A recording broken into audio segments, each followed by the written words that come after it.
Lotus reality and agro farming వారు premium farm land projects మన పొలం ఫేజ్ 1, 2 మరియు 3 కంప్లీట్ చేసుకొని మన పొలం phase 4 Wasar village at Narayana Khed లో ఆగస్టు 15 ఇండిపెండెన్స్ డే రోజు గ్రాండ్ లాంచ్ చేయడం జరుగుతోంది.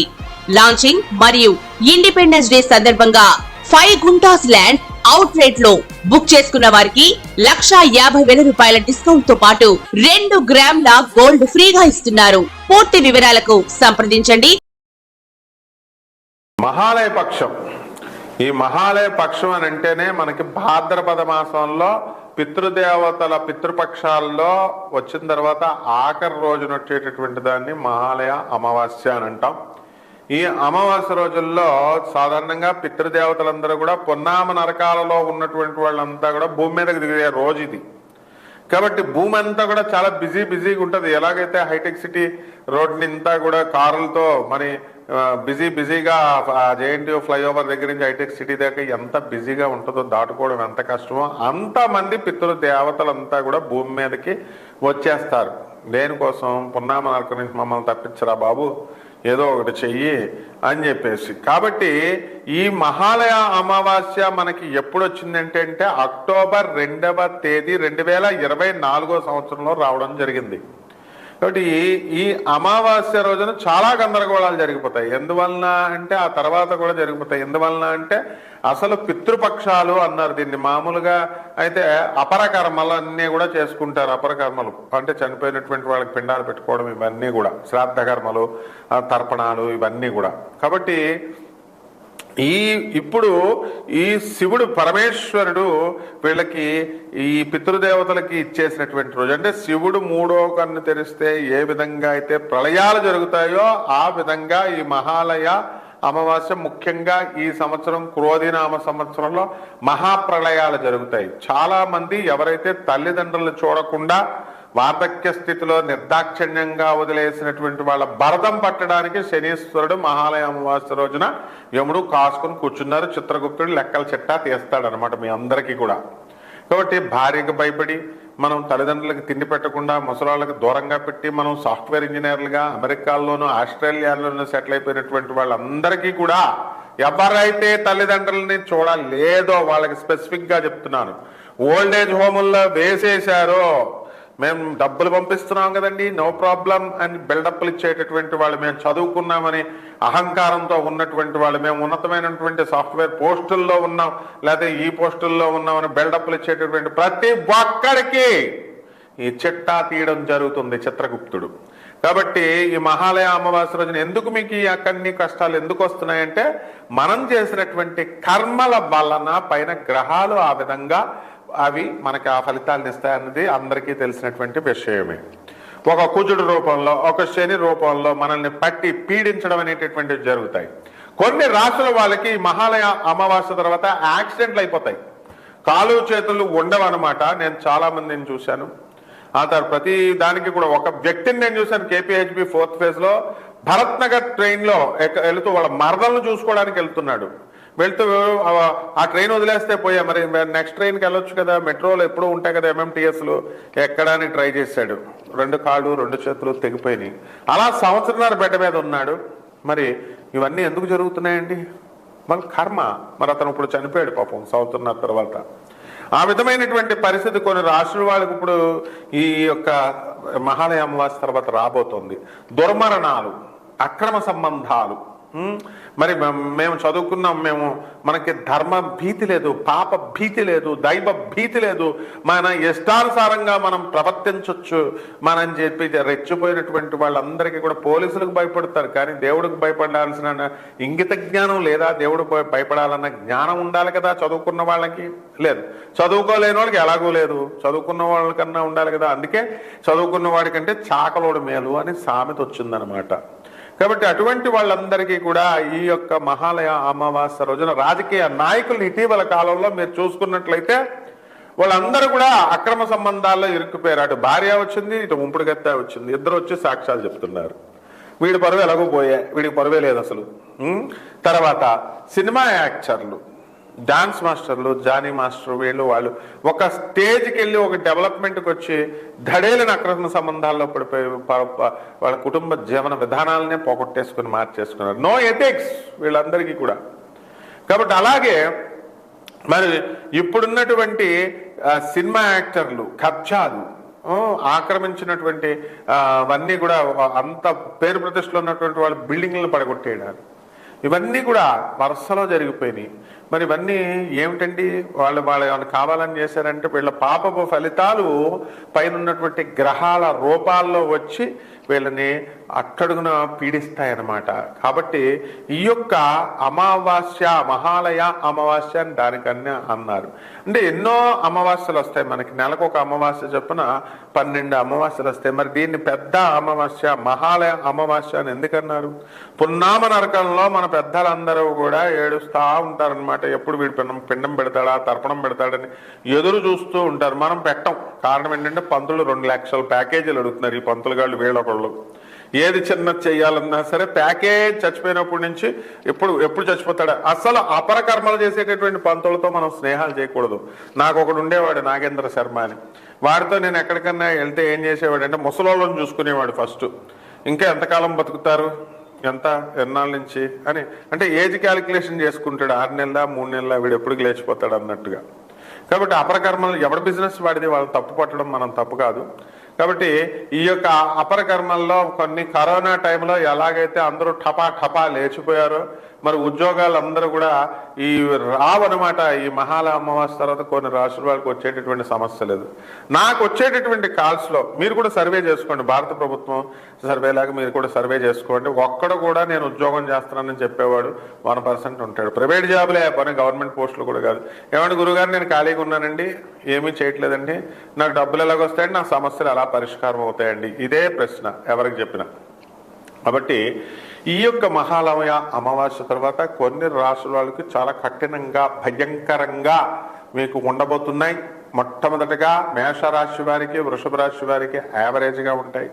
ఈ విద్యార్థులు ఎవరైతే ఉన్నారో వీళ్ళంతా కూడా మరి చదువు బాట పట్టకుండా ఈ అమావాస్య, మహాలయ అమావాస్య తర్వాత డ్రగ్స్కి ఎడిక్ట్ అయిపోవడం, తాగుడికి వెళ్ళిపోవడం. నా స్టూడెంట్స్ ఉన్నారు, జేబులో మందు బాటలు పెట్టుకుని క్లాస్ రూమ్లోకి వచ్చేస్తారు. ఏమడుగుతాం, మిగతా టీచర్లు ప్రొఫెసర్లు పట్టుకున్న మందు బాటలు ఉంటారే కానీ వాడికి పాపం కాలేజీకి రానంటాడు. ఇప్పుడు ఒక ప్రముఖమైనటువంటి టాప్ 10 కాలేజెస్ అని మనం అనుకుంటాం కదా, అందులో ఉన్నటువంటి వన్ ఆఫ్ ద ప్రైవేట్ కాలేజీలో అరే జరా మమ్మల్ని చూడరా బాబు, నీ అన్నీ కూడా దృష్టి అంతా కూడా ఆకాశం పైన ఉంటుంది, మమ్మల్ని ఉన్నంతకాలం అయినా సరే మమ్మల్ని కేర్ చేయరా, మంచిగా మాట్లాడరా బాబు అని చెప్పి బతిమాలుకున్నటువంటి ప్రొఫెసర్లు ఉన్నారు. మా స్టూడెంట్ ఈశ్వర్ అనేటటువంటి స్టూడెంట్. కాబట్టి ఈ విధంగా మనకి లాయర్లు ఒకానొక దశలో బ్రహ్మాండంగా అద్భుతంగా వాదించేటటువంటి కొంతమంది లాయర్లు. మాకు ఒక లాయర్ ఉన్నాడు మరి విజయవాడలో, చక్కగా జేబులో మందుబాటులు పెట్టుకుని సీనియర్ ఏమో వెళ్ళి వాయిదాలు వేసుకురమ్మంటే ఇప్పటికే ఒక 30 సార్లు జడ్జి గారి దగ్గర వాయిదాలు వేసుకొచ్చామండి. మళ్ళీ వాయిదా అడిగితే వాళ్ళు ఊరుకోరండి అని చెప్పేసి కూడా వచ్చినటువంటి వాళ్ళతో మందుబాటులు జేబులో పెట్టుకొని అక్కడే గడగడగడగడ రాత ఆగేసి అక్కడ పక్కన బాస్కెట్లో పడేసాడు. ఆ తర్వాత జడ్జి గారి దగ్గరికి వెళ్ళాడు. డేట్ అడిగితే డేట్ ఇచ్చారు జడ్జి గారు. ఇవన్నీ ఎందుకు వల్ల జరుగుతాయంటే మహాలయ అమావాస్య ఎఫెక్ట్. కాబట్టి కొన్ని రాశుల వాళ్ళు వీళ్ళు ఇందులో మహాలయ అమావాస్య తర్వాత పచ్చి తాగుబోతులు అయిపోతున్నారు. అలాగే మీరు పూర్వజన్మల్లో వాడేసుకొని అమ్మాయిల్ని పాడు చేసేసి వాళ్ళని మోసాలు చేసేసి వదిలేసినటువంటి ఆడవాళ్ళంతా కూడా వాళ్ళు ఇప్పుడు పిశాచుల్లాగా మారి ఈ జన్మలో మిమ్మల్ని వేధించడానికి కొన్ని రాశుల వారికి రావడం జరుగుతుంది. అలాగే మరి ఎవరో ఒక వాళ్ళ రూపంలో తగలడం, వీళ్ళని మరి వీళ్ళందరి సరే వీళ్ళందరినీ తీయడం కోసం ఏదో కేసుల్లో ఇరికిచ్చేయడానికి ఆడవాళ్ళు రూపంలో మీరు చేసినటువంటి పాపపు కర్మలు ఈ జన్మలో రావడం అనేటటువంటివి జరుగుతాయి. కాబట్టి మీరు ముసలి వాళ్ళని చూడలేదు, తల్లిదండ్రులకు తిండి పెట్టలేదు, ఇవన్నీ పోతాయా ఊరికనే పాపాలు? తల్లిదండ్రులు ఎంత చిన్నారు, అల్లారు ముద్దుగా మిమ్మల్ని చూసుకున్నారు, అవన్నీ మర్చిపోయి వార్ధక్య దశ వచ్చేసరికి ముసలోళ్ళు అంటే అసహ్యమా? ఇప్పుడు వచ్చేటటువంటి కొత్త కోడళ్ళకి ఏజులు పనికిరావా? అవన్నీ చూస్తాయి మీకు. ఇప్పుడు మహాలయ అమావాస్య రోజున ఎవరికైనా ఏ సందేహాలు ఉంటే మీరు తప్పు చెప్పారు అని భయపడక్కర్లేదు. ఇది ఖచ్చితంగా శాస్త్ర ప్రకారము ఈ నెలలో జరగబోయేది. నేను శాస్త్ర ప్రకారం, జ్యోతిష శాస్త్ర నార్మ్స్ అండ్ రూల్స్ ప్రకారం, ఆల్ విత్ లాజికల్ కన్సిస్టెన్సీ, రాషనలిస్టిక్ గా సైంటిఫిక్ అప్రోచ్ తో నాసా రిపోర్ట్స్ ని బ్లెండ్ చేస్తూ ఏన్షియంట్ ఆస్ట్రాలజీని, నాసా రిపోర్ట్స్ ని, మోడర్న్ సైన్స్ ని బ్లెండ్ చేసి చెప్తున్నాను కాబట్టి నాకు డైరెక్ట్ కాల్ చేసి అడగొచ్చు. కాబట్టి ఇందులో ఎవడు ఎంత పెద్ద ఆఫీసర్ అయినా, ఎవడు ఎంత పెద్ద మినిస్టర్ అయినా, ఎంత పెద్ద సీఎం అయినా, ఎంత పెద్ద ప్రైమ్ మినిస్టర్ అయినా, it will be apply to all సమానంగా. ఇందులో ఎగ్జంప్షన్ లేవు. పక్షవాతాలు వచ్చేయడం ఖాయం అనమాట కొంతమందికి, వాళ్ళ చేసినటువంటి పాపాల ఇంటెన్సిటీని బట్టి. అంత మహాక్రూరమైనటువంటి, మహాఘోరమైనటువంటి, మహాప్రబలమైనటువంటి అమావాస్య ఈ 2024 మహాలయ అమావాస్య. డేటా తర్వాత తీసుకోండి, సర్వే చేసుకోండి. మీరు ఎంత మంది జనం ఉన్నారు. It is an open challenge to all astrologers all over the globe. ముందు నాకు ఛాలెంజ్ చేసే ముందు నాకు చెప్పే ముందు జ్యోతిష ఆల్ ఓవర్ ద గ్లోబ్ ఉన్నటువంటి వాళ్ళందరికీ నేను ప్రతి నెల ఇస్తున్నాను. కాస్తైనా సిగ్గు శరం ఉన్నటువంటి వాళ్ళు నాకు ఆన్సర్ ఇవ్వడానికన్నా వస్తారు. వెలాసిటీ ఆఫ్ మూన్ జ్యోతిషాల తర్వాత చెప్తురు కానీ, వెలాసిటీ ఆఫ్ మూన్ ఎంత? 2/3/4 ఉందనుకో. ఈ రెండు దేనిని, దీని 2 యూనిట్ ఏంటి, ఈ 4 యూనిట్ ఏంటి, 3 యూనిట్ ఏంటి, ఆ యూనిట్లకి వీటికి మధ్య ఇంటర్ కనెక్షన్ ఏంటో నాకు చెప్పాలి ఫస్ట్. ఎంతవరకు నేను ఇన్ని సంవత్సరాల నుంచి అడుగుతున్నాను. మోడర్న్ సైన్స్ రూల్స్ ప్రకారం kilometre per hours and metres per seconds లో మాత్రమే వెలాసిటీని మనం కొలుస్తామని తెలుసు. But what is this? Come out all సైంటిస్టులు. మేము చాలా చదువుకున్నాం, మేము ఎంఎస్ఎల్ చేసాం ఇంజనీరింగ్ లో, ఆస్ట్రేలియాలో, లండన్ లో ఎంఎస్ లో, Stanford universities, all the professors. నేను ఒక ప్రొఫెసర్ని కాబట్టి I'm posing you a question. మీరందరూ రండి సమాధానాలతో. తప్పకుండా ఈ యొక్క ఫలితాలు ఇలాగే జరుగుతాయి. కాబట్టి ఎవరికి ఏం జరగబోతుందో మరి రాశుల వారీగా మనం చూద్దాం. కర్కాటక రాశి. ఈ కర్కాటక రాశి వారికి టీఏలు, డిఏలు, అరియర్స్లు అన్నీ వచ్చేస్తాయి. జీతభత్యాలు పెరిగిపోతాయి. మంచిగా ఎగ్జామ్స్ రాస్తారు కానీ ఫెయిల్ అయిపోతారు. కారణం మీ తప్పు లేకపోయినా సరే గ్రహాలు అలా చేయించేస్తాయి. అష్టమ శని రైట్ రూట్లో వెళ్తూ ఉంటారు ప్రయాణాలు.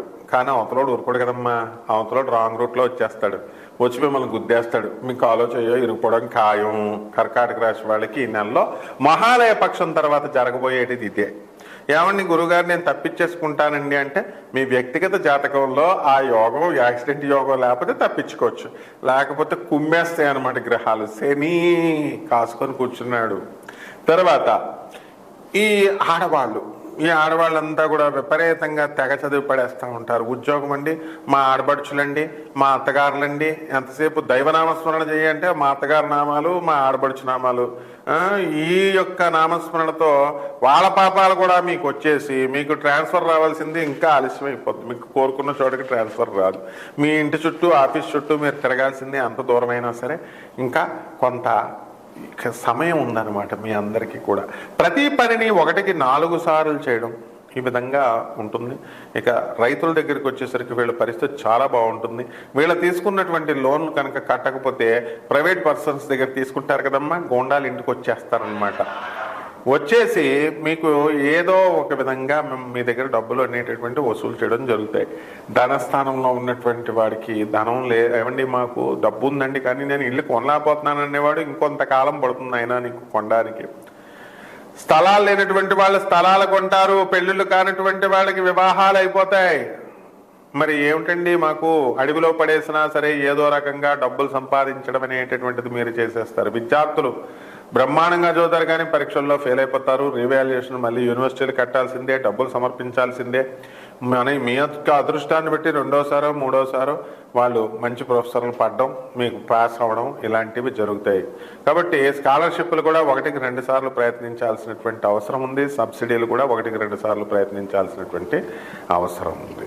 ఇక ఇది మహాలయ అమావాస్య కదా, పితృపక్షాలు కదా, బెజవాడ కనకదుర్గమ్మ తల్లి దసరా నవరాత్రులు కదా. కాబట్టి బెజవాడ కనకదుర్గం అరుణాం కరుణాతరంగితాక్షీం ధృత పాశాం కుశ పుష్పబాణ చాపాం అణిమాధివిరావృతాం మయూకైః అహమిచ్చేవ విభావయే భవానీం ఈ యొక్క అమ్మవారి యొక్క శ్లోకాన్ని, లేకపోతే మంత్రం కోసం నాకు ఫోన్ చేయండి, నేను అమ్మవారి యొక్క మంత్రాన్ని ఇస్తాను.